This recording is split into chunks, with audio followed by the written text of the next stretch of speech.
Welcome back, friends, and let me start with another question with respect to the corporate taxation. And I want you all guys to come to this particular page, friends. Chapter ID number and the page number, you can see it on the screen. And let me start with the question reading. Okay, let me read the question. Question ID number 14. The net profits of XYZ Limited for the year after debiting and crediting the following items were rupees 9 lakhs. A. The company had taken on lease an old building for the purpose of locating its business. Due to old age of the building, it was demolished and the new building was put up, which was used for the purpose of XYZ's business from the September of the previous year. The cost of the new building was 10 lakh and was written off as a revenue expenditure. The lessor permitted the company to have an extension of the lease by another 20 years. B. 1 lakh was paid as an annual fee for the technical services to the foreign collaborator under an agreement approved by the government. C. The company collected 3 lakhs from its customer by way of GST 3 years back and it had remitted it to the state government in due course of time. On the levy being challenged in the High Court, the court held the collection as illegal and the state government refunded the amount to the company. D. Land development charges of 1.5 lakhs were paid to the State Industrial Development Corporation on allotment of a commercial plot. E. A criminal case was filed against the director of the company. In his official capacity, the company spent a legal expense of rupees 50,000 defending him in the proceeding. The director was acquitted of the charges at the end. F. The company issued in the year bonus shares to its shareholders and for that purpose fee of rupees 1.5 lakhs were paid to the registrar of companies. These have been written off in the accounts as a revenue expenditure. G. The company paid rupees 70,000 as interest on deposit to some of the non-resident buyers on the advances received from them. No tax at source was deducted on the payments. H. Overdraft interest of rupees 40,000 was paid to the company's bank to enable the company to pay its income tax dues. I. The opening and closing stocks of the year were 90,000 and 1,17,000 respectively and were undervalued by 10% on cost. J. Some investment were held by the company not as a stock in trade, which had to be depreciated by 4.8 lakhs due to directive from the government. K. Sale price of the land held as a stock in trade, rupees 10 lakhs. Agreement for the sale of land is expected on 21st of March and the stamp duty at the rate of 5% is paid by the buyer, rupees 60,000. The balance on the 1st April. 2. The profit and loss account shown separately in the balance sheet was debit of rupees 2 lakhs. The company had the following claims of brought forward from the prior years. Assessment year 12 year back 8 lakhs. That is a business loss relating to, Assessment year 3 years back 4 lakhs. Long-term losses under the head capital gains. Assessment years 2 years back 3 lakhs. Unabsorbed depreciation is 12.5 lakhs. Both as per income tax records and the books of the accounts of the company. You are required to calculate the total income of XYZ Limited. Your answer should clearly indicate the reasons for the treatment of the individual items given above. Examine the applicability of 115 JB.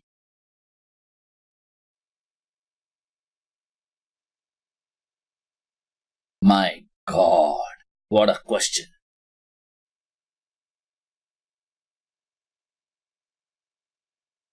Friends, take your own time, go through the question, and let me tell you only for your information purpose that this is a past examination question. Oh my.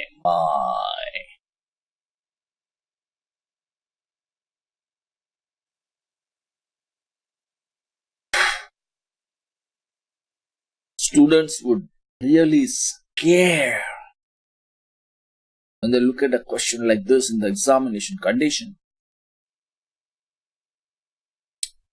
But exams are exams and take your own time, friends, and please let me relax. I'm not in the hurry to solve it. Not at all in the hurry to solve it.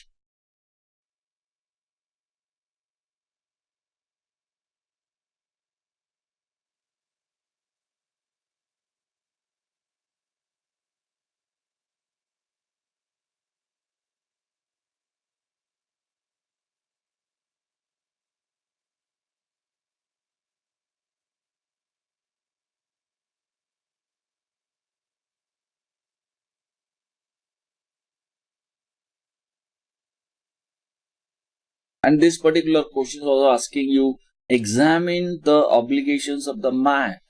Oh my God, that means this question is all about your MAT calculations and all about your total income calculations. But it appears, the way the question is set, it appears that there is more focus on the total income part of it. Less focus on the MAT part of it. But anyway, concept is tested. 16 marks in the examination condition. I repeat, baby. 16 marks in examination condition.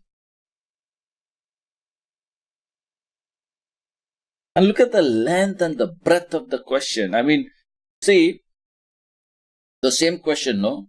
If you will see as per the font settings of the question paper, because they have little bit of extra line spacing. Roughly, if you see this particular question, I have got this particular question in almost one page. Almost one page. Okay. But in examination condition, this question will run into at least 3 to 4 pages. Because your question paper is first of all not in the A4 size format. That is first one. But this is my A4 size format of textbook setting. So there it is, I think one size smaller than A4 size. That is one thing. Second thing, their line spacing is little bit more than my line spacing. I think they are using 1.5 line spacing, but I am using only 1 line spacing. Plus their, what should I say, the page margins are also a little bit more because they do very flexible kind of formatting of question paper. So that it is very clearly visible and things don't get. They're very good way of doing that. But we normally, teachers can't do that, because if we do that, if our material is supposing 500 pages, it will go into around 2000 pages then. That kind of spacing we can't afford, actually. As students will really rock, when these kind of questions will come. And I have already given you good amount of practice also. See, I'll tell you one thing. The questions which I am solving, of course, you have that practice in the classwork, and you should also do the homework practice very well, friends. If you see my material, I'll just scroll it a little bit, wait for a while. For example, see, this question is a homework. That is also good length breadth. See, on the very next page. Maybe on the next page is another homework. That is also good length breadth. Smaller than the given question, but look at it like that. These are all your questions. This is your homework. Look at this length breadth. Almost how many adjustments? 8, 9 adjustments. So I have given you that good quality of homework also. It is not just that I am always focusing on good quality of the classwork, but I am already given you the good quality of the homework. The reason I am telling you that you should also practice. You should also practice on your own. And of course, all the homework solutions are already shared with the students. It's not that you are not given, you will be given the solutions. But when you yourself do it, no. I mean, see, what students should actually do is, when you actually do it, you come to know that up to what degree of question that you are able to answer it properly. Giving 100% right answer will be really good, but sometimes may not be achievable. Now, for example, this particular question only I am telling you, 100% correct answer is impossible to achieve. Achieve at the student's level. Even at the professional level, that means even if I go and sit for this kind of a question for the first time in examination condition, I may not get full marks. I am telling you. Because some of the points are only dicey, where I have to take one view, second view. Now that paper setter will take a different view, I'll take a different view. Then the matter is gone.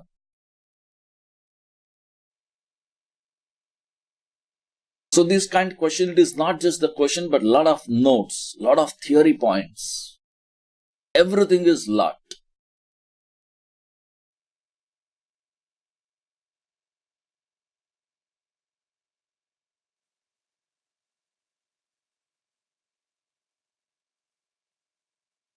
Take your own time, friends.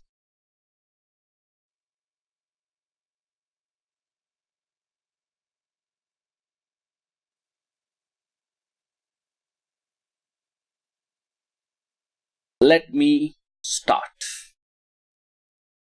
Step by step. Okay, come on. Come to this particular page, friends. Okay. First thing is, let me read what is that question is asking you. Come on, quickly. Calculate the total income. So I'll have to do that total income calculation. Your answer should clearly indicate the reasons. That means there are so many items and most of these items are backed by the case laws and the concepts and the courtroom discussions. That's the reason the question is saying that it should clearly indicate the reasons. Correct. That is very much correct. Examine the applicability of 115 JB also. Oh my. This statement is really bullish. That means I have to do 115 JB analysis of the situation also. Okay, so I have to do total income calculation, I have to do 115 JB calculation. At the same point in time, the question has not asked me that you do the tax liability calculation. See, clearly it is not worded that you do tax liability calculation. So you may take a call in the examination condition saying that no, I will not do tax liability calculation.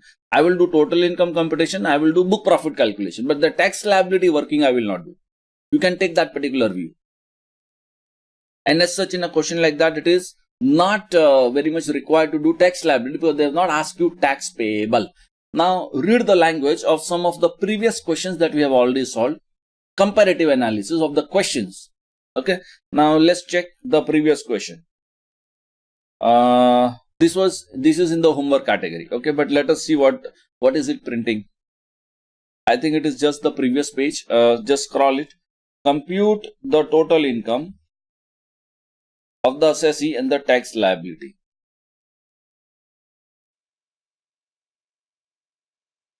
In this particular question, you will feel that whether I should do math or I should not do math. No, just the question analysis I am telling you. Should you do math or should you not do math? The answer is 100% you should do math because you can never get tax liability without math.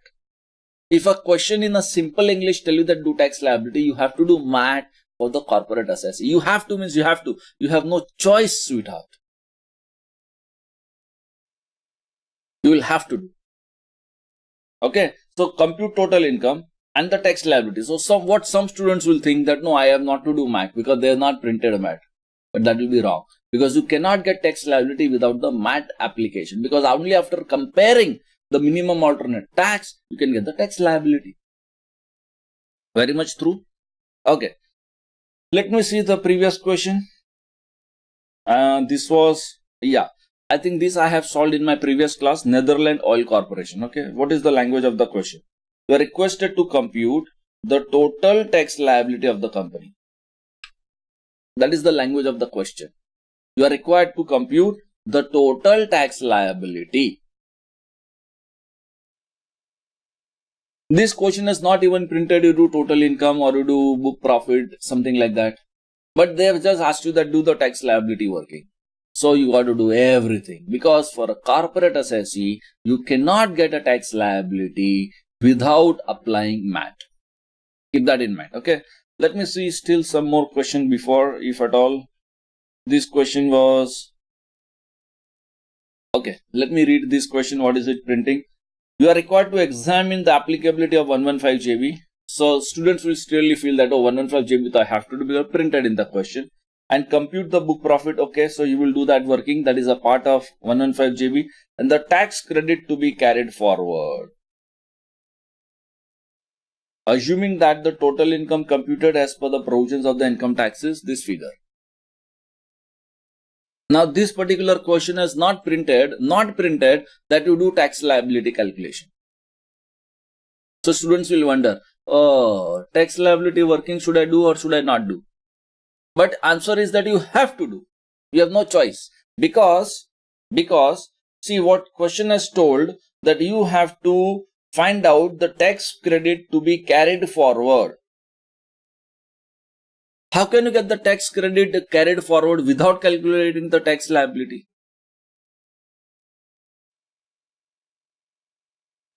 So that is the number which you have to give in your answer, that the amount of the tax credit to be carried forward in this question. So this is what I'm telling you, that in the question, it is important that you understand what the question is asking you, because you have to do what the question is asking you, and if you overdo, then it will be a time cost.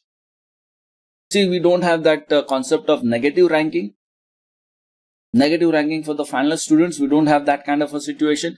But in that case, logically it will be a negative ranking, because you will have an extraordinary time cost, because there is a time bound situation. You got to finish your affair in the examination condition in the time bound manner. Have you got this? Now come to the question that we are approaching. 1 second, let me scroll, friends. Yeah, this is my question ID number 14, which I'm approaching right now. Okay, so this is my question. Let me come back to this question. And what is this question asking me now? Calculate the total income of this company. Examine the applicability of 115 JB. Now, with this much of inputs, you may take the view that there is tax liability calculations are not required. And if you take that view, you are right. Unless somewhere inside in the question, if it is printed that you do that and you get some hint. So I've not gone to that level. Only to this last two sentences, what is printed in the question, you may not do tax liability calculation. Full stop. Okay. But for our classwork purpose, we will do it. So tax liability is not asked.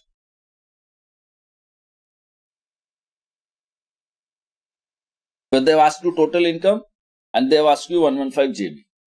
And they have only asked you applicability of 115 JB. Rather, they have not even asked you that do computation of that. But applicability means you have to do computation only and you have to show. You cannot write the theory, applicable, not applicable. In the stories you can't write.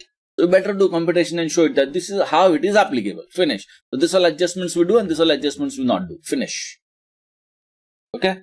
So any question as per my style of answering it and as per my style of attending it, I always like to do 115 JB first.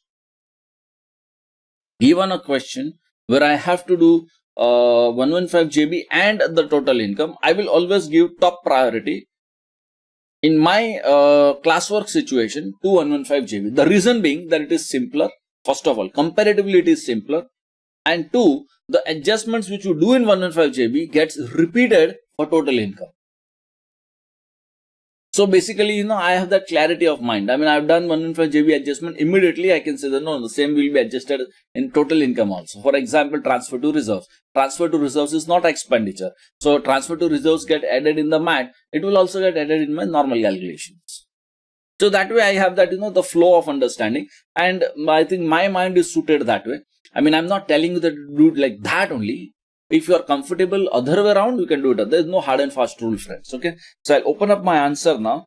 And by opening my answer, I will start with net profit, starting with 9 lakhs. Okay. So question ID number is 14.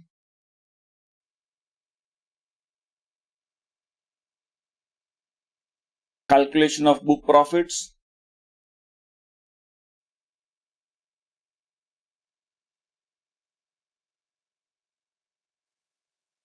Profit as per P&L, 9 lakhs. Add, less. There are not much of the adjustments as I apparently feel, so I have not left so much of space. Okay, add, less, adjustments. After doing that, I am going to get book profits. Tax liability calculation as such, they have not asked, but we will do it for our classwork purposes. So we will say book profit, the rate of tax and the tax amount, surcharge and the cess. This is how the structure of my answer will look like. Have a look, friends.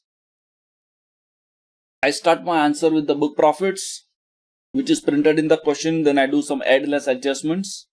The spacing I might have to adjust because I'm not very sure, but I know that after the out of the question reading that there are not much of the book profit adjustments here. Then I'll get the book profits. Some people also call it as adjusted book profits, and then I'll have my rate table, my tax liability calculations.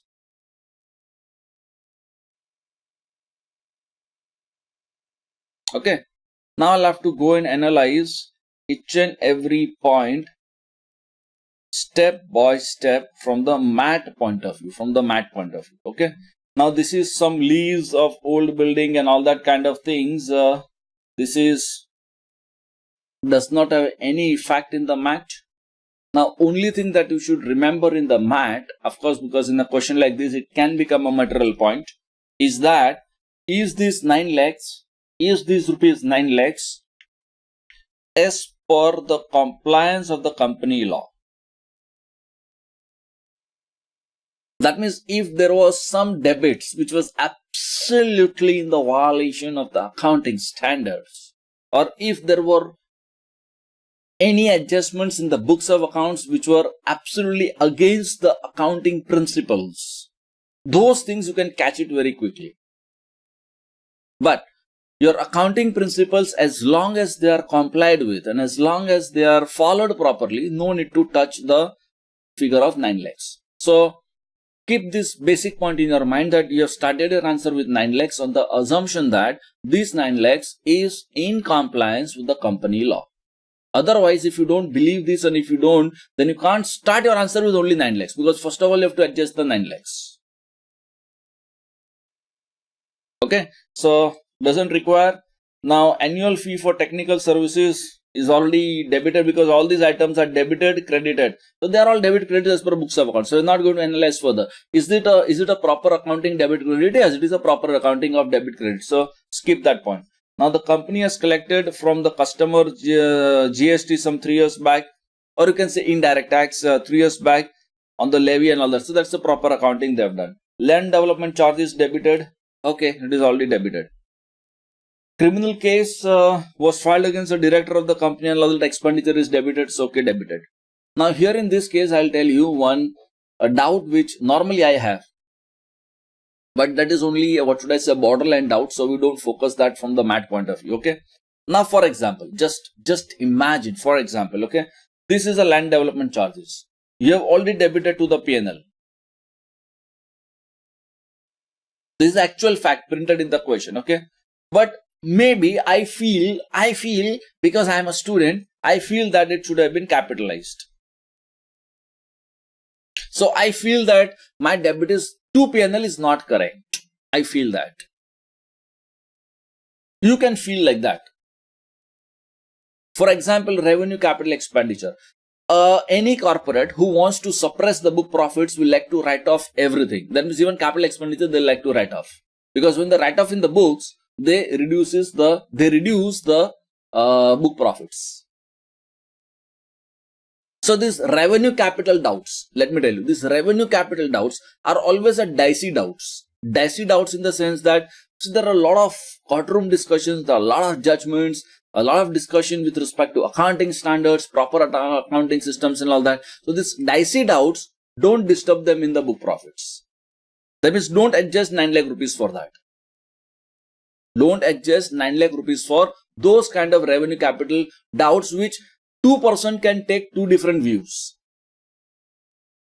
Adjust rupees 9 lakhs. That is your starting 9 lakh rupees. You can adjust it only when you are damn sure, damn sure that there is a clear violation of the accounting standards.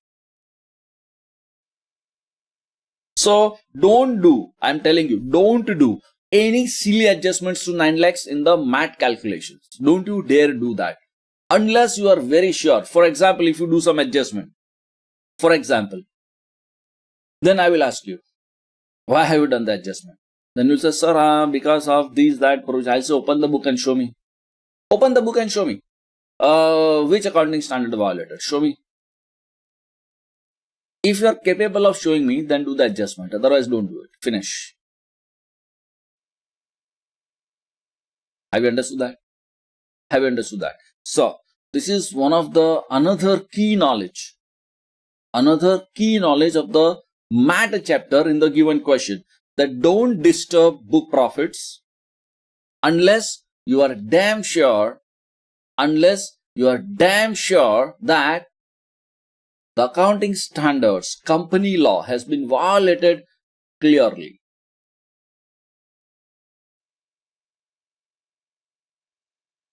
Keep that in mind. So company has issued some bonus shares and this amount paid to registered debited. So that's okay. The company paid 7,000 interest on deposit to non-resident buyer, advance debited.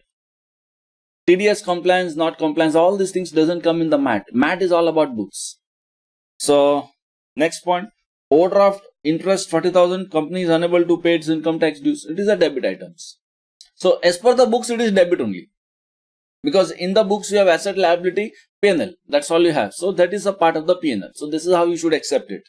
The opening closing stocks of this particular year were undervalued by this much. Here I can have that doubt. But again, here I can also have the doubt that this can be the consistent practice of the company. So for this point, no. For this particular point, I can have a doubt whether my 9 lakh rupees is in compliance with the company law. I'm doing undervaluation of the stocks. Because even as per the accounting standards, inventory should be valued at cost market value, whichever is less. It's a generally accepted valuation system of the inventory. Cost market value, whichever, you cannot do undervaluation. So you are saying 90% respectively and were undervalued by 10%. There is no concept of undervaluation in the company law, inventory. But again, because I am a taxman, my accounting knowledge is not so strong. So I will advise you. I will say that, look, you are doing accounts class also, no? So you are doing accounting standards class also. Okay. So come on. Ask your accounting standards, sir. Come on. Speak to him. And you have to speak to him so clearly, because there cannot be so answers, because after all you are talking about tax liability. After all, every rupee adjustment you do, you are telling your client to pay money to the government. So if your client runs away, then your fees will also run away. Keep that in mind. So you got to balance the things very smartly. So you have to tell your account sir that, sir, is it correct as per accounting standards? My company has done undervaluation, and that undervaluation is printed in the question. It is printed in the question. Take the copy of the question and show it to the sir. Sir, come on, this is the adjustment. Is it correct as per accounting standards? I want to know that. And I want to have that clear-cut view. I don't want to have that so-so view. Double standards I don't want. I want only single standard. Sir, is this accordance with the company law, that means accounting standards, or it is beyond the company law? Sir has to answer it. Supposing if account sir says that, no, this is violation of accounting standard. This is not correct. Then you have to reverse it here to the 9 lakh rupees. Not in the MAT, but the profit as per P&L. So I have a doubt. I myself personally have a lot of doubt. But I'm still not going to do the adjustment because the institute has not done it. I have the doubts. I have 100% doubt about it. But if you see the suggested answers of the institute, they have not done this adjustment. And because they have not done it, I am not doing it. As simple as that. But I have already given you that concept. Okay. The next one. Some of the investments were held by the company, not as a stock in trade, that means investments, which had to be depreciated by 4.8 lakhs due to directives from the government. That is a reduction in the value of the asset. Provision for the diminution in the value of the asset. This adjustment is clearly there in our MAT provisions. See, not as a stock in trade. That means it is as a investment. Come and catch up this particular point. 1 second. Let me erase this, friends. It is in the add category, I believe. 1 second.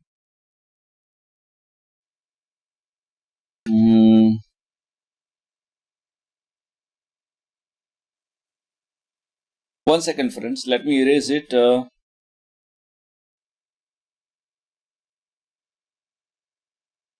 Okay. Amount set aside for the diminution in the value of the assets. Diminution in the value of the assets. Okay. So, if there is any reduction in the value of the asset, as a provision you have made it. So, provision for the reduction in the value of the asset.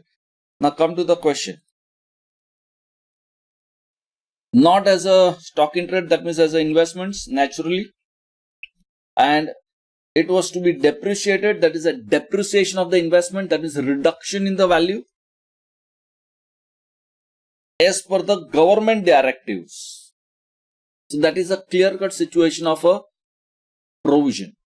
So, reduction in the value of the asset, provision for the diminution in the value of the asset. This adjustment is to be done in the MAT.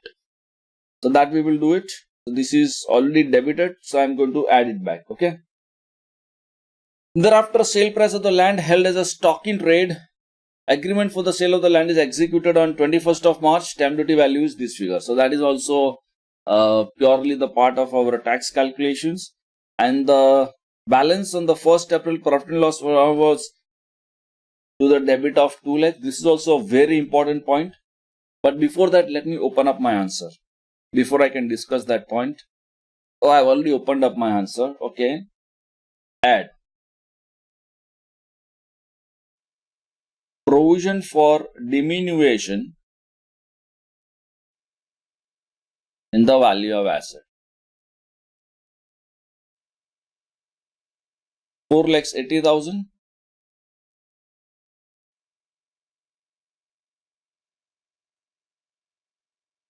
Okay.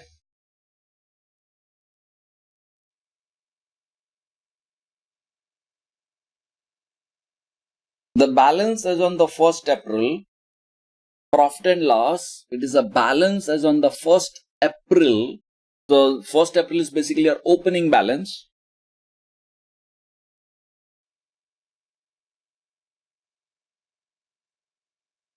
Okay. To the profit and loss. So, what do you mean by profit and loss account? Opening balance was a debit of 2 lakhs. It means what? It is a brought forward loss of 2 lakhs. It is a brought forward loss of 2 lakhs. So, that brings me to the adjustment of carry forward and set off of the book losses, where the concept of the MAT is loss or depreciation, whichever is less. Okay. So, I am going to get confused now. I am going to get confused. Now, the company had the following claims of the brought forward from the prior years.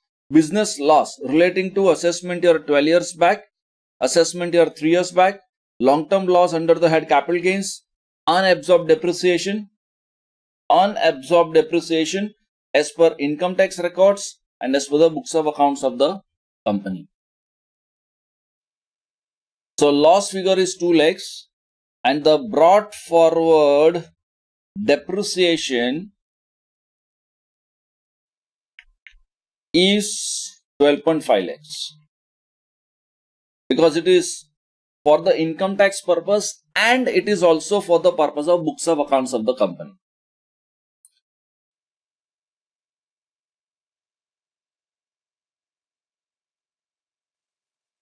Is that okay? Now, I am again a little bit confused this thing that say for example, I am having this particular figure brought forward depreciation separately 12.5 and brought forward losses as P&L appropriation opening balance rupees 2 lakhs. So, is this breakup arrived at correctly?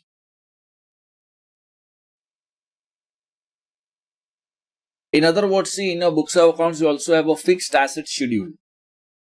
No, you already have a fixed assets schedule. Okay, you already have that. Okay. So, you can derive that particular number. That means this 12.5 as per books of accounts from the asset schedule. You can calculate, you can go back to the previous years and earlier years, preceding years, and you can get that number of 12.5 lakhs. But ultimately, your P&L appropriation, which is opening balance, is only 2 lakhs. So, Will that be correct accounting? I mean, I'm not very much sure about it.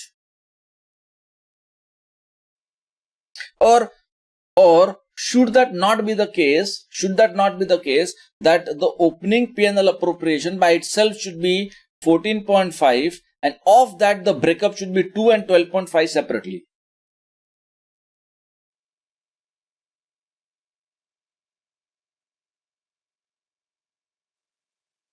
See, for example, just imagine this example. Year by year, normally you are preparing fixed asset schedule. Then you are calculating depreciation. So that depreciation you write off to the profit and loss, the respective years. This is your P&L. Every year depreciation you write off, which comes from the fixed asset schedule. Thereafter, if there is any loss, suppose if there is any loss, okay, so my P&L appropriation account logically should include the depreciation, isn't it? Year by year. I'm not so sure now.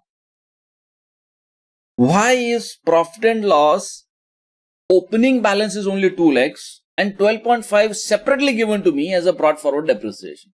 So I'm a bit confused. So again, you required a little bit of accounting knowledge for the MAT, because MAT is all about books of accounts in compliance with the company law. So I'm not going into those now technical details because I'm not good in accounts. I'm not supposed to be so good in accounts. I'm a tax man. So what I will do, I will just follow what is printed in the question. But sometimes some smart, intelligent people can really question it. That how is this possible that profit and loss opening balance is only 2 lakhs, but that doesn't include depreciation of the earlier years? That should include, no?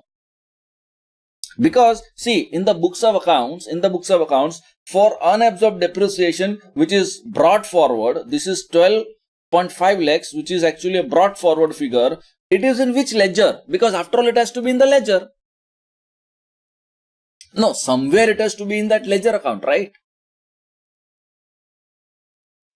So that you got to find out. Okay.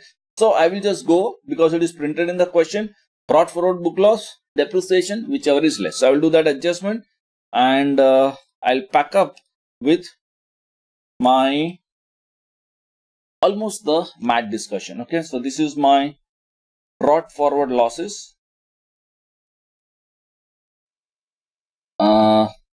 Loss or depreciation, whichever is less. The loss is 2 lakhs. Depreciation is 12.5 lakhs. This is given. This is P&L appropriation opening balance given. It is already printed in the question. Whichever is less. So I'm going to less 2 lakhs. That's all for the MAT point of view. So this is our book profits. And with the book profits, now you can multiply your rates. Rate card I have already shared with you, friends. So now use your rate card. Do the multiplication, friends. Surcharge is applicable only if your total income exceeds the limit, because surcharge calculation as per the style of the government is defined. So you got to follow that definition of the surcharge. Okay. So if your surcharge is applicable on merits, apply it. Otherwise, forget it. This is an Indian company, and anyway, in the MAT, there is no question of any difference between Indian company, foreign company so far. Okay, so if there is a difference in MAT rate for different types of state, then apply it. I mean, I'm not trying to say that always go like that. Follow the rate card. That's all I'm trying to tell you. Okay, so follow the rate card and update your answer. So far, so good, friends. So this is your MAT calculations. Okay.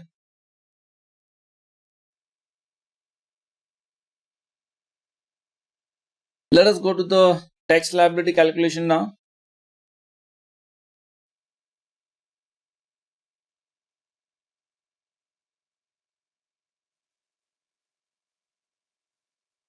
Same to same question. Opening 9 lakhs. then all the adjustments from the tax law point of view.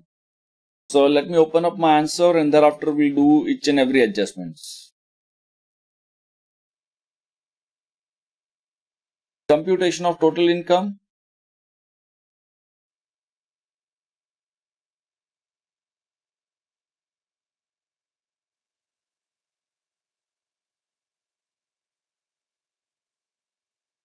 Profit as per P&L.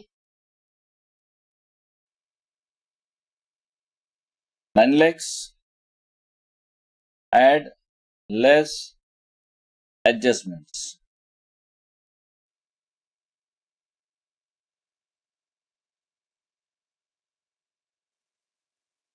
Okay. You have all the items A, B, C, D. So we'll keep on adjusting A, B, C, D step by step. I'm not doing any, full look of the answer right now because I don't know how much space I will require. So I don't know when I will have to take the total of that heads of income and all that kind of things. I'm not daring to do that because I myself is not so sure. So get it and come each and every item step by step. Okay. You have about A, B, C, D, E, F, G, H, I, J, K. Up to K you have, and then you have that carry forward set off and all those adjustments. This is our final look of the question. Point number 1. The company had taken on lease an old building for the purpose of locating its business. Due to the old age of the building, it was demolished and the new building was put up, which was used for the purpose of XYZ's business from the September of the previous year. The cost of the new building is 10 lakhs. This is 10 lakhs. Written off as a revenue expenditure. And lesser permitted a company to have the extension of the lease by the another 20 years. Very good point and lot of courtroom discussion.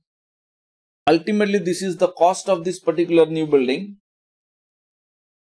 This is the cost of this particular new building, which is ultimately written off. But what is the real, what should I say, a good point about this particular fact is that you are not the owner of the building. You are a lessee.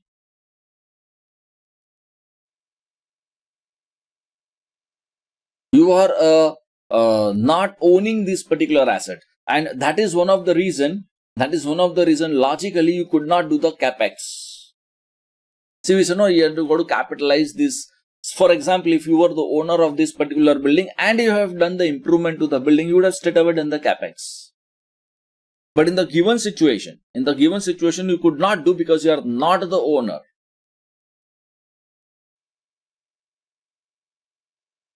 Lot of different views exist on this kind of a situation where you are not the owner of the asset and you improve the asset.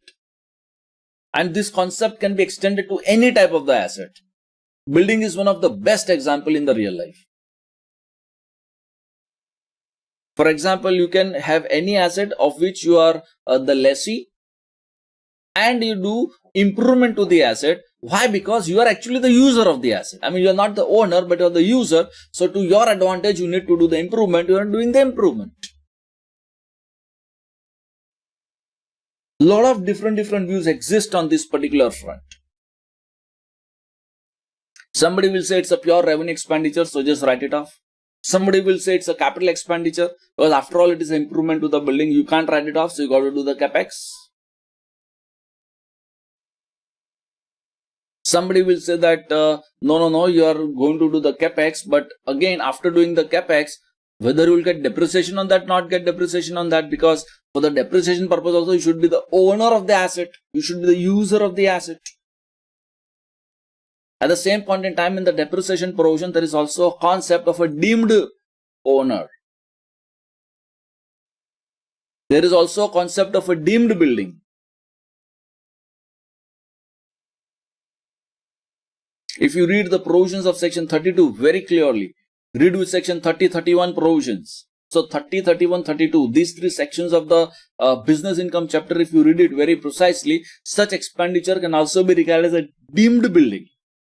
That means actually it is not owned by the assessee, but we call it as a deemed building and you get a depreciation. You capex also, you get a depreciation also from the tax law point of view. In the books, you may do whatever you want. So we got to write all these views and then you got to follow one. Okay. So come on, start with the answer quickly. Point number A, different views. Okay. View number 1.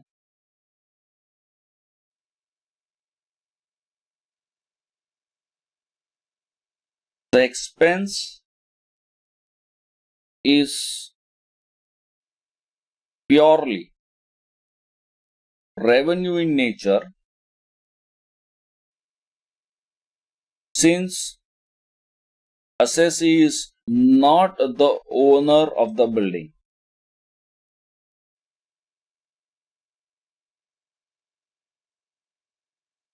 View number 2.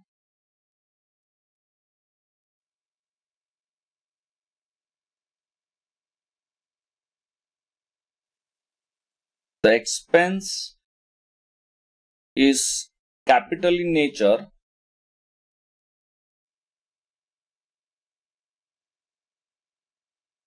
since it has brought into existence a capital asset into bracket building, although not owned by the assessee. I repeat, expense is capital in nature since it has brought into existence a capital asset, that is building, although not owned by the assessee. So if you go with the view that it is a capital expenditure, then you have to add it back to the income.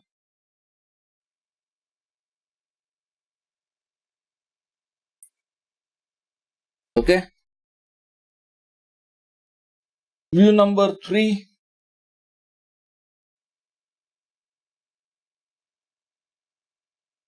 Explanation to section 32.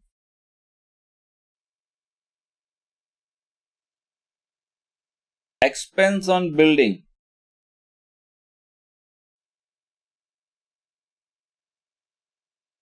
the expense on building, which is capital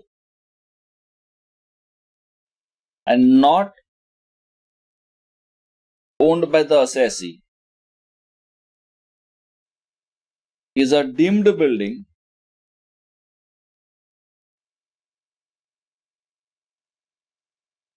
it is a deemed building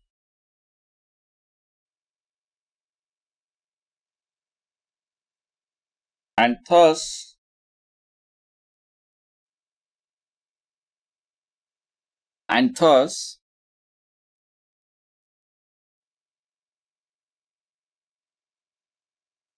for the tax purposes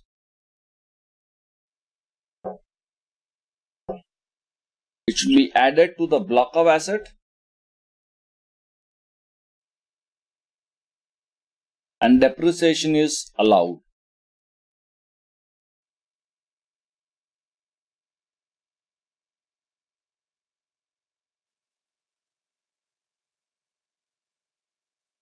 And the depreciation is allowed. The most important point here is that you got to write all the 3 views very properly. Then you got to decide and follow. Many times the university and the institutes follow view number 2, but it is advisable that we may follow view number 3. Okay. So come on. Now come to this particular point.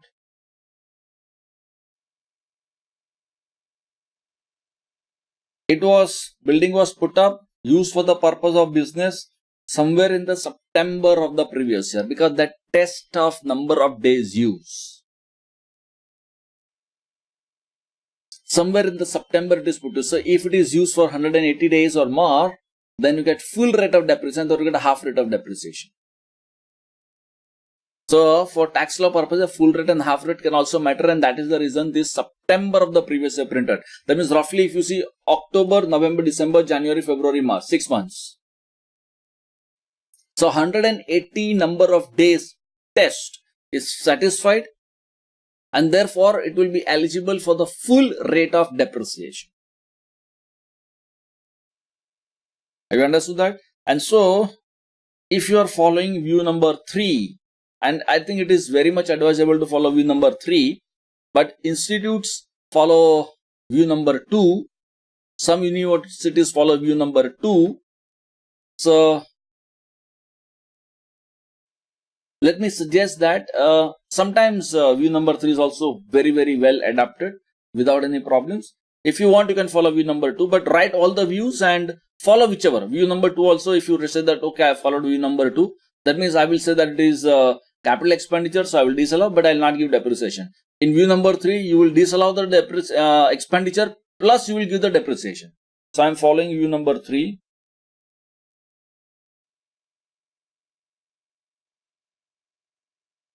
Okay, so in the view number 3, you have to add rupees 10 lakhs because it is a capital expenditure, and you have to give a depreciation on that. So 1 lakh rupees will be deducted on account of depreciation.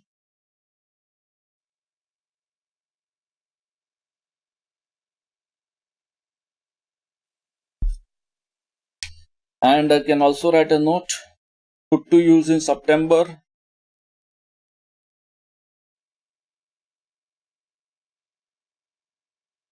And thus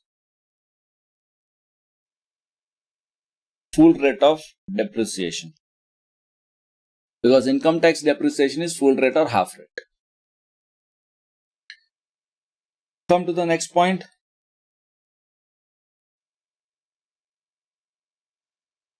₹1 lakh was paid as an annual fee for the technical services to a foreign collaborator under agreement approved by the government.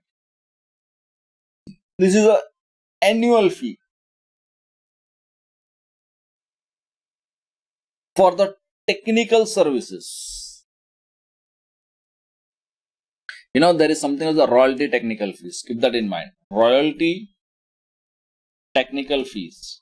And this royalty technical fees sometimes becomes always confusing, because if there is a royalty technical fees which is directly in connection with the asset installation. But here, nothing of that sort of extra data is printed in the question. It simply says ₹1 lakh is an annual fee. Annual fee is basically something like your maintenance charges. But confusion was created by the question just by using the word technical services, because technical services has a separate definition altogether for the tax law purposes. But because the word which is used in the question is annual fees, so we'll call it as it's a expense type category. So there is no question of any adjustment, and no question of any adjustment to the income. Okay, so point number B, annual fee for technical services is a revenue expense. So no question of any adjustment required, because all these items are already debited, credited to the P&L. If you want, you can already write here already debited.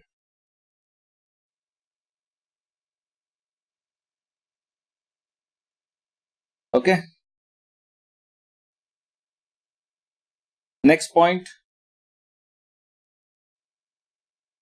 The company has collected 3 lakhs from its customers by way of GST 3 years back and had remitted it to the state government due in time. So you already paid this. Okay.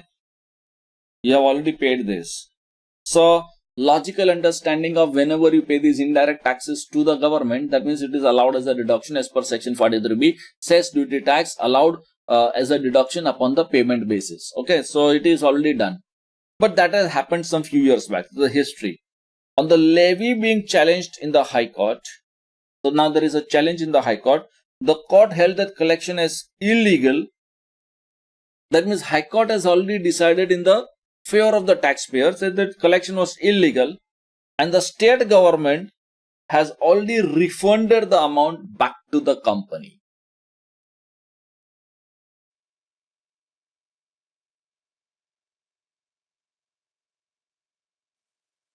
Correct? So, I am a company XYZ. I collected, then I paid. So, first I collected from the customer, then I paid to the state government. And then I challenged it. I said that this is not valid by the law, and so you have to refund it. I've already won the case and I've got a refund back. This is the situation.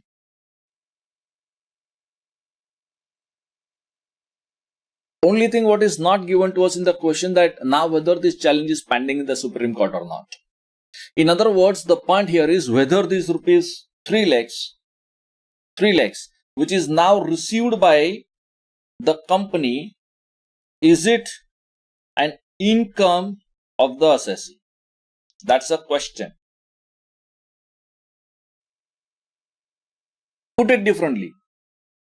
Is it accrued to the company? It's a question.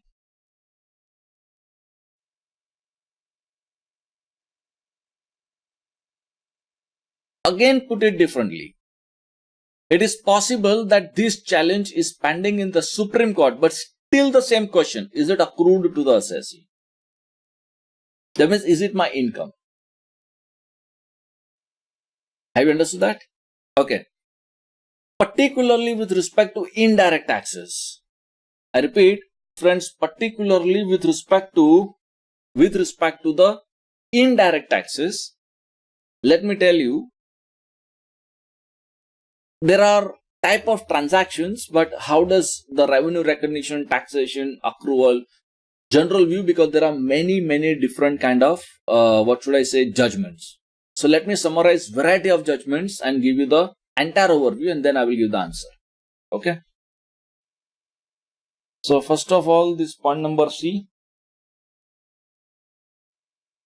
Point number C. Okay.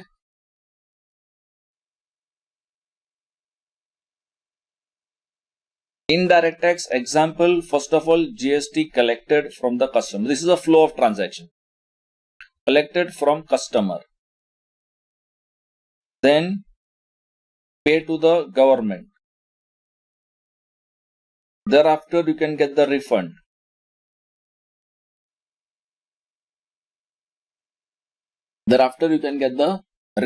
Okay. This refund can be as per the judgment of the High Court pending the Supreme Court, or it can be from the Supreme Court also. So there are two stages of refund also possible. That High Court has decided in your favor, you get the refund, but still the matter go pending in the Supreme Court, and yet the Supreme Court has to decide. So you get refund as per the judgment of the High Court, but pending in the Supreme Court. So does it accrue or not? That's the situation. Or you get as per the judgment of the Supreme Court, whether it is accrued to the assessee or not. Okay. And there is a chance that it was after getting the money from the GST department, you might refund it back to the customer. Because originally the money was collected from the customer. So indirect tax law is always like that. So there is a chance that you get from the state government and then again you give it back to the customer. There is a chance. I mean, a very rare chance. Okay. So understand the entire flow of all the transactions, variety of judgments in summary, and thereafter I'll come back to the question. So whenever GST is collected from the customer, it is income of the assessee. Always keep that in mind. For example, if you are doing sales plus GST. So GST first of all is your income. Always. No matter how you accounted in the books, inclusive method, exclusive method, whatever. GST, indirect tax, forget about the word GST. Any indirect tax collected is always your income first of all. But then you collect, so you have to pay also to the government. So when you pay, you get an expense deduction, but it is subject to the condition of section 43B. Section 43B says that you get the deduction upon the payment basis. So you collect it from the customer and next month you have to pay to the government. You have paid it, so you get a deduction. So things get squared off. That means you don't have kind of a tax burden on that. So very routine kind of transaction. Collect from customer, show it as your income, and when you pay to the government, take it as a deduction. Okay. Now if you get the refund as per the High Court directive, it is already accrued as income of the taxpayer, even if it is pending in the Supreme Court. So High Court's order, you got to follow. So High Court decided in your favor. So it is once again your income accrued. Even pending, even it may be pending in the Supreme Court. Okay. Then the Supreme Court again may reverse or Supreme Court may confirm. So again, if the Supreme Court reverse, then it will become your expense. Or Supreme Court confirms, again it is already accrued at the High Court level itself. So thereafter, whatever the Supreme Court says, you have to follow. If Supreme Court says that no, I want to reverse the judgment of the High Court, so you have to give it back to the government. So it will become expense again. The Supreme Court confirms, it is anyway brought to tax. Okay. Thereafter, if you refund it back to the customer, it is again your expense. This is a summary of variety of judgments. And this can be applied to every indirect tax laws. It is not just about GST, it's about each and every indirect tax law.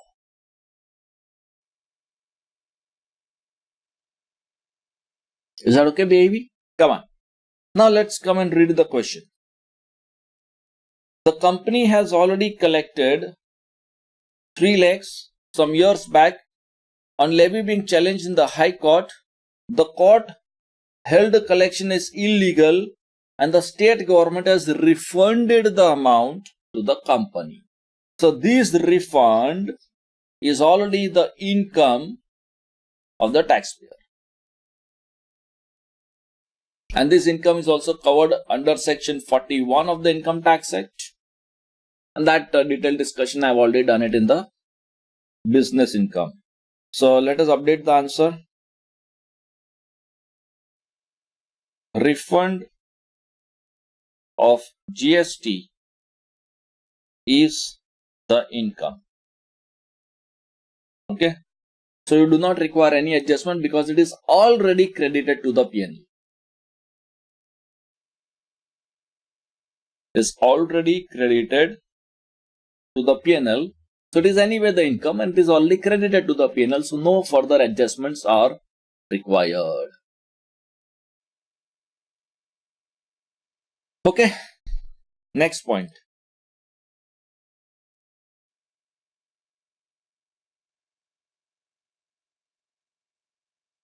Land development charges 1.5 lakhs were paid to the State Industrial Development Corporation on the allotment of a commercial plot.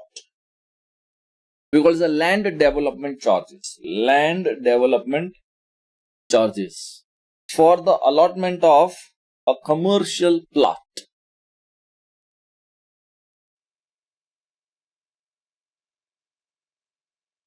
Is it a capital expenditure or is it a revenue expenditure? Can I say that this 1.5 lakhs is directly linked with the improvement of the character of the plot of land?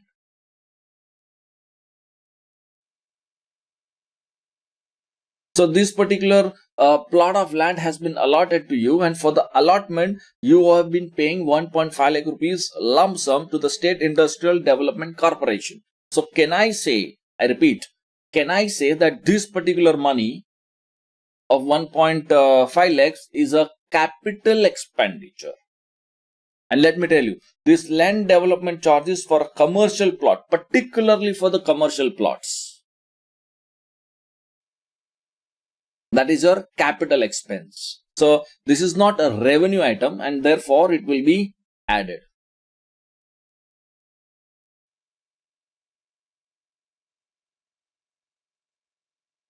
Land development charges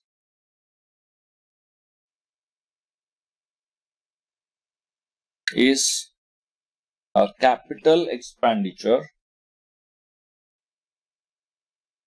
So you have to add 1,50,000 rupees. Point number E.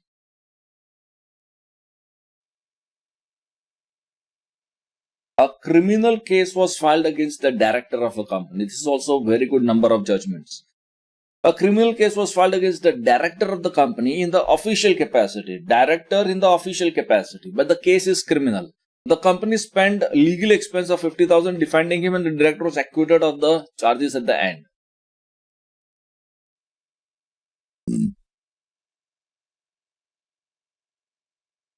There are many situations in the real life world, friends, and there are many court cases on this particular front. Let me tell you those realistic situations that whenever the things get disputed matter, and thereafter, in case of a company, the responsible people are all directors. So when the director is being charged with something, then the company has to defend the directors, and companies spend a lot of legal fees and the legal expenses. So can I say that these legal expenses are for the business purposes? One more catch which is there in this particular point as a matter of question is that the director was acquitted of the charges at the end.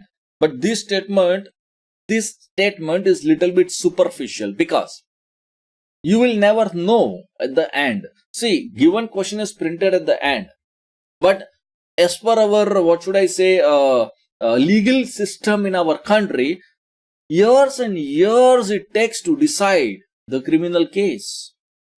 It goes on for years and years.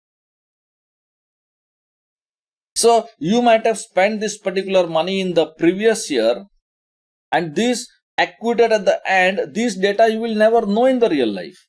It is printed in the question, so I will read it. It is printed in the question, so I will read it. I will accept it. But in the real life, you will never know what is going to happen in the end, because this legal system goes on and on and on. First year expense, second year expense, third year expense, fourth year expense, fifth year expense, 6, 7, 8, 9, 10, 11, 12, 13 year. In the 14th year, you will come to know. Say, for example, what happened at the end. So our income tax concept says like that. That what happens at the end is not so important, and is not relevant for decision making only. What is very important is whether it was in his official capacity or in his personal capacity. Because disputes are disputes. Legal matters are all legal matters. So you have to see whether it was in the course of the business or it was outside the course of the business. That means what kind of a legal matter it was. Every criminal suit, let me tell you friends, every criminal suit is always on a person. It is never on an artificial person. Let me tell you that. For example, if there is a robbery case, a robbery case can never be on a corporate. It can never be on the corporate. A company can never do robbery. By and large, I am just telling you. Few of the corporate offenses, for that the corporate criminal things are there. But even then, in the criminal court, the persons acquitted are the real persons only.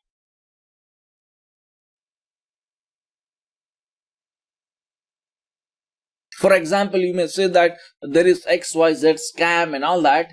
This company has done, that company has done, and whatever. But ultimately, behind the company are all the individuals. They are the real brain who do all these damn things. So in the criminal court, the ultimate thing will always be on the person. But what is important for us to see and observe is that whether it was in the official capacity or a pure personal capacity. You understood that? So the income tax concept says, criminal case, this is not a relevant criteria. Whether it was civil or criminal, doesn't matter. Director of a company, so he is person of the company. What is important is a official capacity. Okay, and what happens at the end was acquitted at the end. This is also not a relevant data to take the decision. This is income tax concept. So if you are sitting in front of the income tax officer, he will just see the point that whether it was a pure personal matter, for example, or it was a pure official matter. Official matter, legal expense allowed. Personal matter, legal expense not allowed. Example, if the director is getting divorced from his wife, for example, and there is a legal expense, that is pure personal. Is that clear? So, take down the answer, point number E.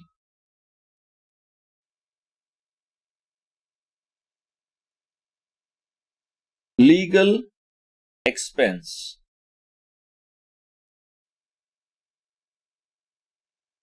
to defend the director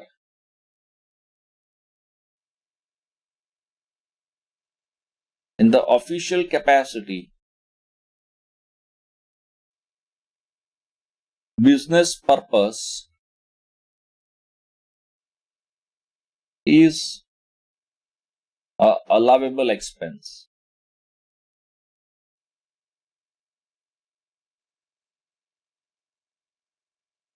Okay. It is already debited.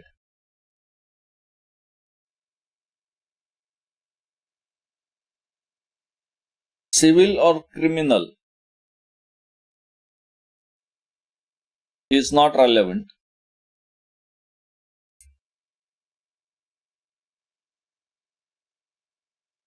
Judgment at the end is also not relevant.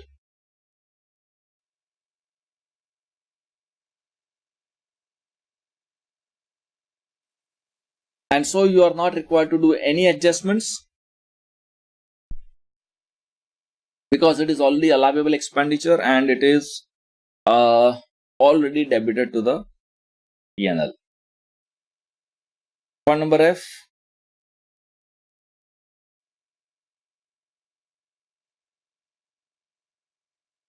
The company has issued in the year the bonus shares to its shareholders, and for that purpose fee of rupees 1.5 lakhs were paid to the registrar of the companies.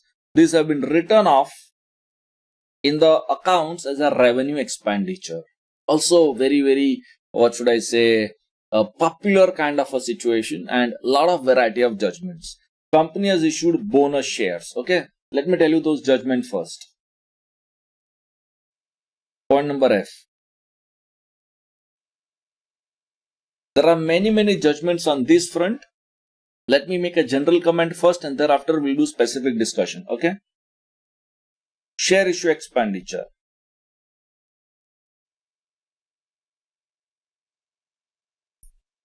Debenture issue expense.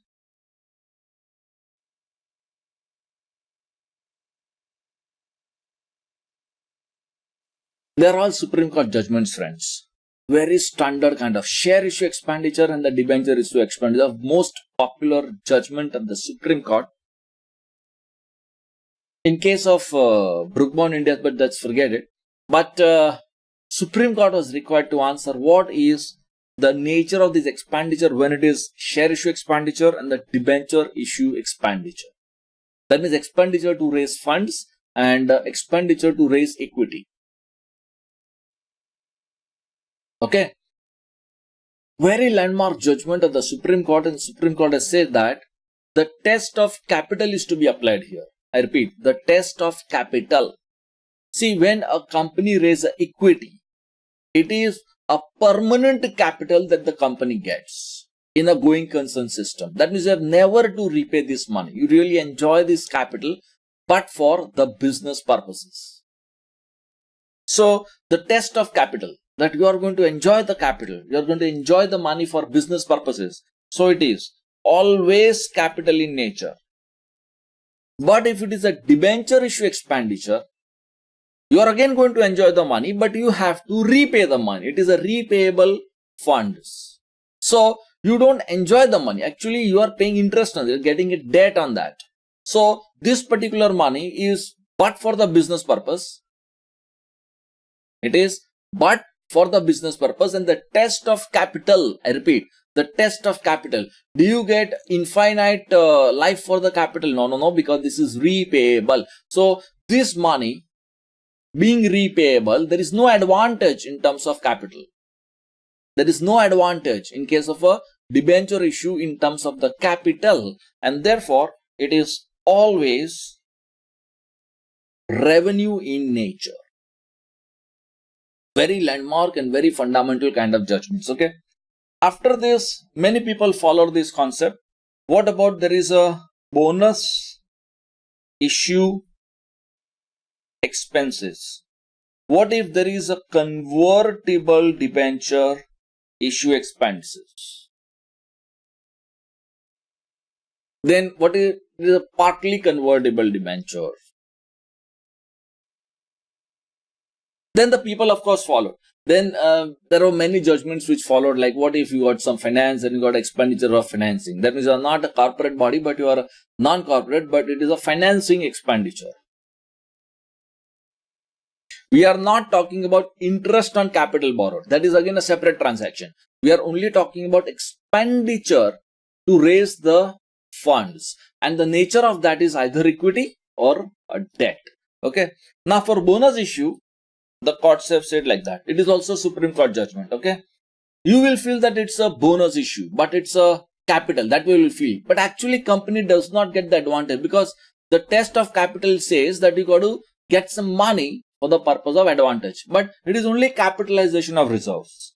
So it will be treated like a revenue expenditure, because there is no advantage. Advantage in terms of money, there is no advantage. When it comes to the convertible debentures, courts have again taken different divergent views. But the most popular view, they have also called it as a deferred revenue expenditure.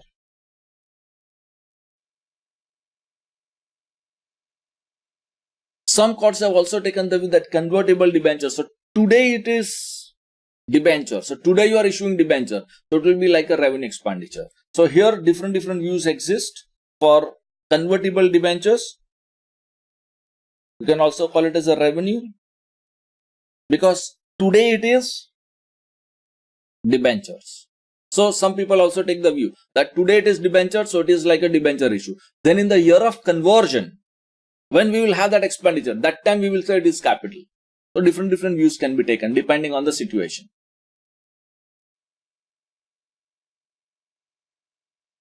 Okay, so look at this particular question now. The question says company issued a bonus shares of 1.5 lakhs. So bonus issue is like a revenue expenditure as per the court cases, and therefore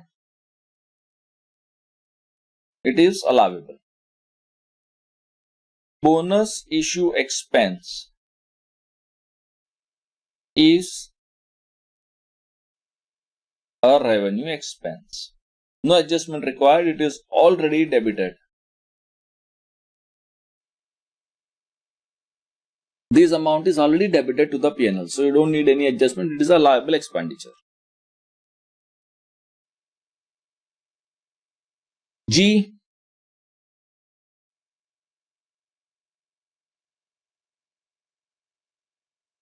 The company has paid rupees 70,000 as interest on deposit to some of the non-resident buyers on advance from them. No tax at source was deducted on the payment. TDS compliance is not done. So straight away we are going to add it back. TDS compliance out of the payment to the non-resident. Overdraft interest of rupees 40,000 was paid to the company's bank, enable company to pay its income tax dues. This is also a very valuable thing. We call it as a Nexus Theory. We call it as a Nexus Theory. See what is the nexus here? That this overdraft has got a direct nexus with the income tax dues. Income tax is not a allowable expenditure. And there I always said, and I also discussed in my earlier lectures, that this Nexus Theory makes a big difference. But in the given question, there is a direct nexus between the overdraft as printed in the question, and this overdraft is used for the tax payments. So tax payments are always the personal payments. So it is like a personal expense. So you do not get that particular deduction. GNH. Okay. Point number G, TDS non-compliance.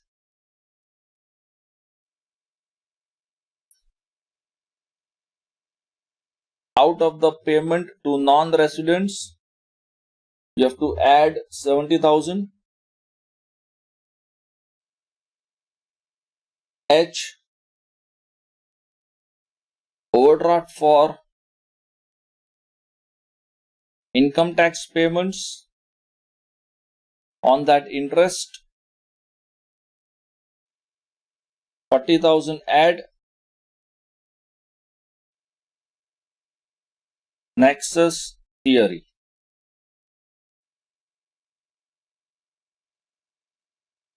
Funds directly related to the tax payments.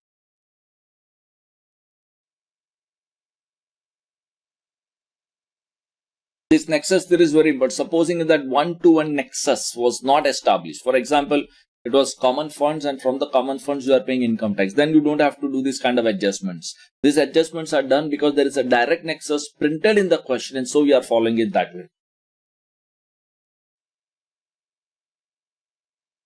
GHI.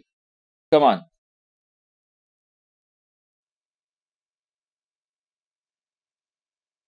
The opening and the closing stocks. So naturally it's just a stock adjustments, but 10% on cost. It was undervalued at 10% on cost. So this is already undervalued. So supposing if it is 100, then undervaluation 10. Okay, so this is 90. So this is 10%. So if this 90 is 90,000, so what should be the value?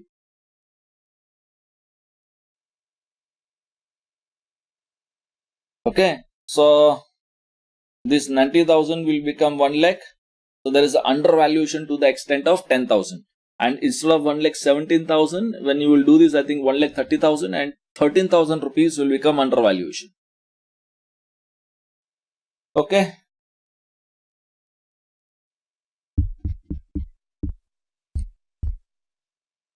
If it is undervaluation of the opening stock, it will be an expenditure. And if it is an undervaluation of the closing stock, then it is going to be the income.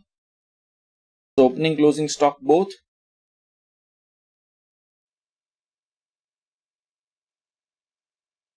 Stock valuation.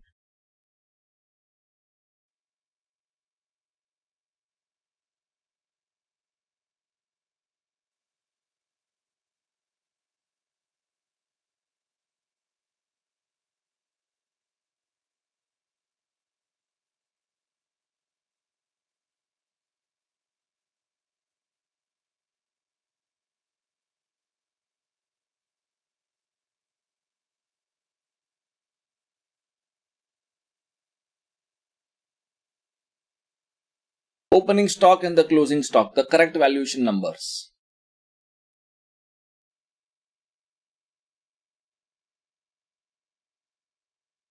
Closing stock undervaluation, I will make it good. So this is going to be the income. Income is 13,000 rupees. That means the difference of valuation. And for the opening stock, whatever undervaluation is done is going to be the expense. So undervaluation of opening stock, that is your expenditure. So you have to reduce 10,000.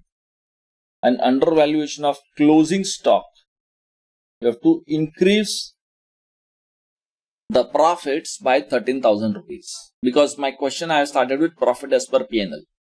So I have to increase the income by the closing stock figure and decrease the income by the opening stock figure.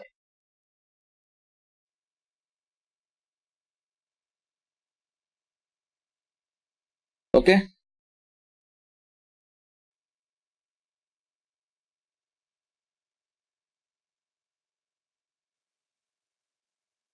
J. Some investments, there was writing off of that particular investments, it is again the depreciation of the investment. That means reduction in the value of the investments. Is it an expenditure in the normal provisions?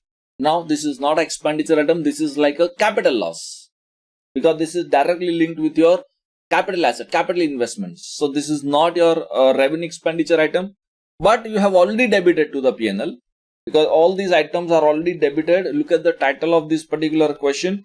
The title is after debiting and crediting. So this is already debited, so I have to add it back. Okay, and this I will do. The sale price of the land held as a stock in trade, 10 lakh rupees. Agreement for the sale is executed on 21st of March and the stamp duty is paid at the rate of 5%. Okay, so why is this given 5%? So I want the stamp duty value first of all. So 5% stamp duty which is paid by the buyer. So 60,000. So 1 second. If a 5% is 60,000, okay. So what will be the 100%? That means what will be the value of the property? I can do the cross multiplication and get the answer. This is going to be 12 lakhs. Okay, and it is held as a stock in trade. So section 43 CA will come into picture, that if it is held as your stock in trade, that means are immovable properties, then stamp duty value will be tested. So your actual sale price is 10 lakhs, but your stamp duty value is, oh my god, 12 lakhs. So you have done 2 lakh rupees undervaluation, so I'm going to tax that money. Okay, and plus there is a tolerance level of the stamp duty value. I will tell you that, but although in my previous class, I guess I've already discussed that, but again, I have the opportunity, I will tell you. Okay, so J and K. Okay, let me make a note. J.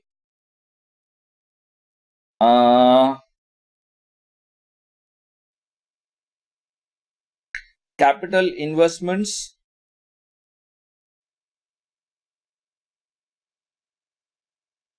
diminution in the value is a capital expense. 4,80,000 is already debited. So I have to add it. JK. Sale of land, stock in trade,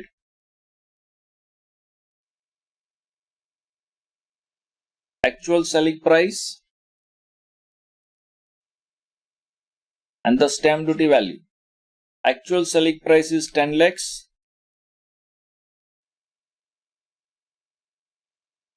Stamp duty value will be 12 lakhs. How did I get the 12 lakhs? 60,000 divided by 5 into 100. Because at the rate of 5%, the stamp duty was 60,000 rupees.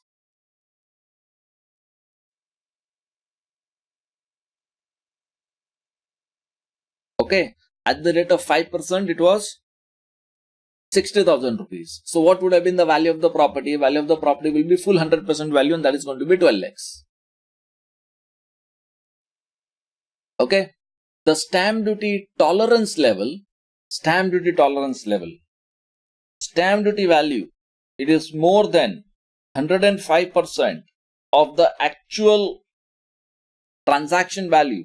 The actual transaction value is 10 lakhs. So is your stamp duty value more than 105%? That is a 10 lakh 50,000 rupees. Is it more? So government has got a concept of stamp duty tolerance level. We also call it as a marginal relief. That means if the difference between actual and the stamp duty value would have been less than the 5%, so the marginal thing, then we would not take the stamp duty value. We will not bring it to taxation. But in the given case, your stamp duty value is beyond the tolerance level of the government. That's a law basically, and it is more than 105, and that means 5% differential level. It is difference between the value is more than the 5%. So stamp duty value will be taken into consideration, and your 43CA income will be the difference, that is your 2 lakh of rupees. So this difference is 2 lakhs. So basically the government is trying to say by the provisions of the law that there is an undervaluation done by the taxpayer, and that undervaluation is caught, and there is not a marginal undervaluation, there is significant undervaluation. So up to 5%, government says okay, we'll be happy. But your case it is beyond that, so we are not happy, we are going to add it.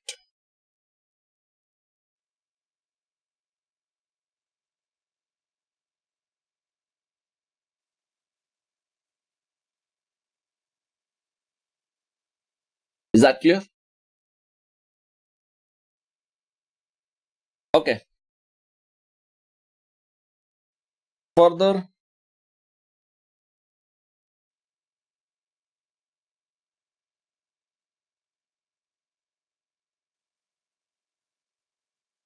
so we have done this, Okay. Now balance of profit and loss, that was purely because of that MAT adjustment, so that we have already understood, and there got no effect when it comes to your this thing. The company had the following claims of a brought forward from the previous years. Okay. So assessment year 12 years back business loss will not be eligible because it is beyond the specified number of years for the purpose of carry forward set off, so that will go away. Assessment year 3 years back, so these will be considered. Long-term capital loss, this can be adjusted only against long-term capital gains. A long-term loss can be adjusted only against the long-term capital gains, but in the given question there is nothing like that printed in the question. Is there any long-term capital gains you can find out? So there will not be any, actually it is permissible adjustment, but we don't have such long-term capital gains, so we'll have to be quiet. Rather it will be carried forward to the subsequent years. And unabsorbed depreciation, any number of years is allowed, and that is already as per the income tax records. And this is assessment years 3 years back. So all these figures that we are accepting that it is for the tax law purposes. So we are assuming that if you at all you want, this is all as per income tax. This is all as per income tax. So 8 lakhs will not come into calculation because the time has lapsed. It has expired loss. 4 lakhs, yes. 2 lakhs long-term capital gains we don't have, so we cannot set it off. And unabsorbed depreciation we got to consider. Okay. So come. So start using your calculator, darling. So this is going to be a total. Brought forward losses,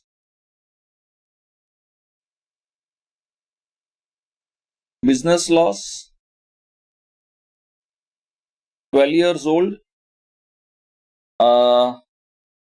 business loss 3 years old, brought forward depreciation. So 3 years back was about 4 lakhs. Depreciation is 12,50,000. 4 years old, 12 years old, any amount is gone.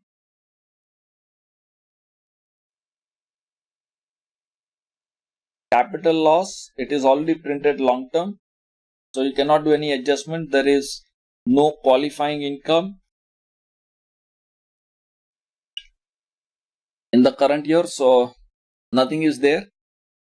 Let me just check. I just forgotten, friends. Let me check if this is long term printed. Long term losses have been printed. So long term loss can match only against the long term incomes. So that is gone. Okay. So this is a total. Okay. And in the total, you are going to have, just use your calculator. Come on quickly. And after the total, we'll do the tax liability calculation. So we'll make that small little table. Okay. So you'll have a total income, rate, tax amount, tax, surcharge, and the cess. Okay. Now we are left with maximum of the calculator work. Let me use my calculator, friends. Come on. Let's check whether anything that I have missed out. And it's your duty, friends. I'm giving you some time. Check it whether I have done any mistake. I have skipped any point. Come on, catch me quickly. So, 1 second.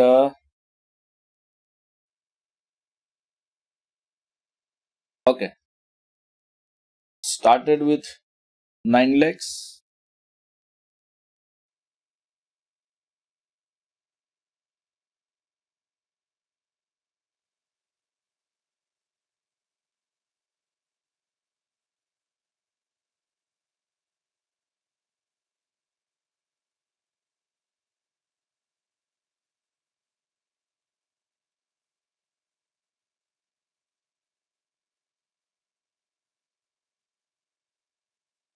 So this is my 27 lakhs 43,000. Okay, check up minus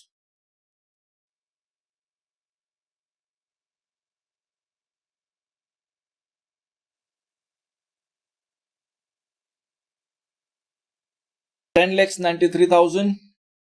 So my total income is 10 lakhs 93,000.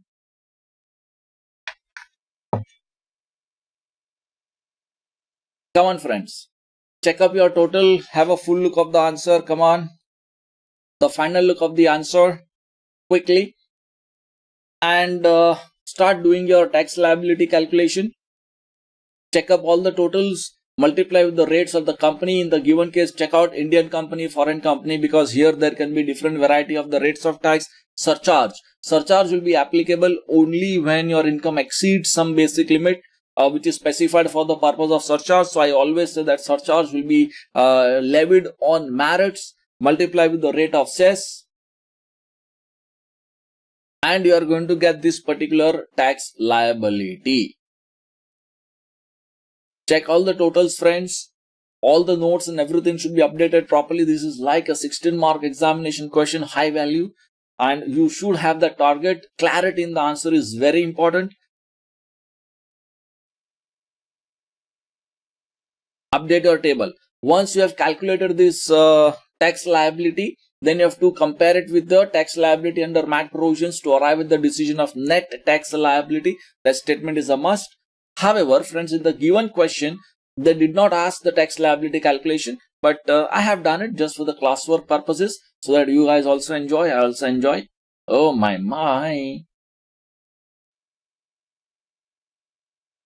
Mamma mia. All right. Come on, check it, everything. Let me go back to the question and see whether I have missed out something, anything that I have. I think I've already considered. There's nothing greater input in the last two sentences. They're only asking you like examine the applicability of 115 JB and all that. So that's all.